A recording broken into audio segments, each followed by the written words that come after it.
September 7 വിശുദ്ധ cloud. ജനനം 522, മരണം 560. ഓർലീൻസിലെ രാജാവായ ക്ലോഡോമീറിന്റെ മകനാണ് ക്ലൗഡ്.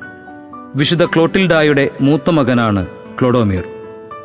ക്ലൗഡിന് 2 വയസ്സുള്ളപ്പോൾ പിതാവ് 524 ബൻഗറിയയിൽ വെച്ച് വധിക്കപ്പെട്ടു.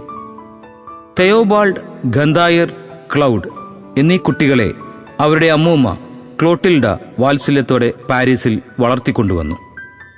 എന്നാൽ പാരീസിലെ രാജാവ് ചിൽബെർത്തും സ്വാസോണിലെ രാജാവ് ക്ലോട്ടയറും ചേർന്ന് തെയോബാൾഡിനെയും ഗന്ധായറിനെയും കുത്തിക്കൊന്നുകൊണ്ട് ഓർലീൻസ് രാജ്യം പങ്കിട്ടെടുത്തു. ക്ലൗഡ് സ്വയം തലമുടി വെട്ടിക്കളഞ്ഞു. ലൗകികാർഭാടങ്ങൾ പരിത്യജിച്ചു. രാജ്യം തിരികെ പിടിച്ചടക്കാൻ ചില സൗകര്യങ്ങളുണ്ടായിരുന്നിട്ടും ക്ലൗഡ് ലൗകിക വ്യാമോഹങ്ങൾ വെച്ചു പുലർത്തിയില്ല.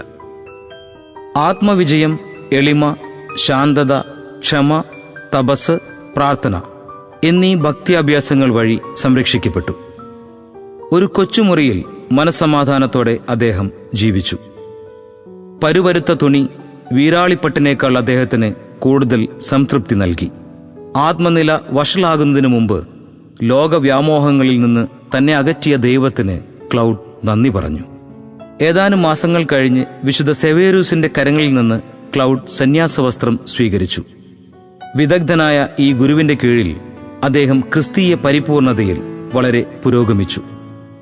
എങ്കിലും പാരീസിലെ വാസം തന്റെ സന്യാസ ജീവിതത്തെ അപകടത്തിലാക്കുമെന്ന് തോന്നിയതുകൊണ്ട് അദ്ദേഹം പ്രൊവൻസിലേക്ക് ഒളിച്ചുപോയി. അവിടെ പഴയ മിത്രങ്ങൾ അദ്ദേഹത്തിന്റെ താമസസ്ഥലം കണ്ടുപിടിച്ച് അദ്ദേഹത്തെ പാരീസിലേക്ക് മടക്കിക്കൊണ്ടുപോയി. ജനങ്ങളുടെ അഭ്യർത്ഥന പ്രകാരം 551 അദ്ദേഹത്തെ വൈദികനായി അഭിഷേകം ചെയ്തു. കുറെ കാലം പാരീസിൽ ജോലി ചെയ്ത ശേഷം ഇപ്പോൾ സെയിന്റ് ക്ലൗഡ് എന്ന് വിളിക്കുന്ന സ്ഥലത്ത് അദ്ദേഹം ഒരാശ്രമം സ്ഥാപിച്ചു. വസ്തുവകകളെല്ലാം ദൈവാലയങ്ങൾക്കായി ദാനം ചെയ്ത ശേഷം ക്ലൗഡ് തന്റെ ആശ്രമത്തിൽ കിടന്ന് 560 മരിച്ചു. വിചിന്തനം: തെറ്റുകൾ തിരുത്താനുള്ള സുരക്ഷിത മാർഗം നിരാക്ഷേപകമായ ജീവിതമാണ്. എങ്കിലും ചില സമയങ്ങളിൽ മൗനം ദീക്ഷിച്ചാൽ നാം മറ്റുള്ളവരുടെ കുറ്റങ്ങൾക്ക് ഉത്തരം പറയേണ്ടി വരും.